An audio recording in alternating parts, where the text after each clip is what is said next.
My best friend and I had a taste of role-playing games with Dragon Warrior and Final Fantasy on the NES, but the weekend we rented Final Fantasy II showed us what the future of RPGs really was. We rented it early Saturday morning and didn't sleep until the final credits rolled. Sure, part of the reason was because you just didn't want to take RPGs back to the rental place before you finished them. Who knew if your save file would still be there next weekend? But really, we just couldn't put Final Fantasy II down.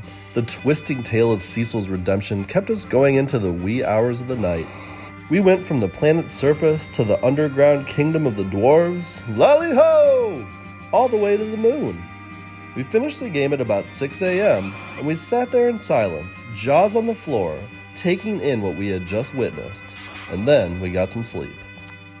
Final Fantasy II was my first entry in the series. I bought it after talking to my good friend Ben Williams. He was a huge fan of the first game and couldn't wait to play the sequel. When I began playing Final Fantasy II, it felt like it was way over my head. I'm not really a big fan of RPGs, and my previous experience with Dragon Warrior left me ill-prepared. Thank goodness the instruction manual came with a strategy guide to get you started, basically walking you through the first hour or two. Ben and I would take turns and use one of the 3 save slots. We would also watch the other play and offer advice like, "Don't be stupid, Fire 3 won't work."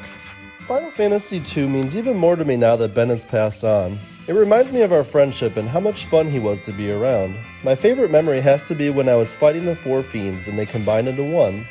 Ben was puzzled and asked, how do we defeat the 4 elements if they combine fire, water, earth, and air?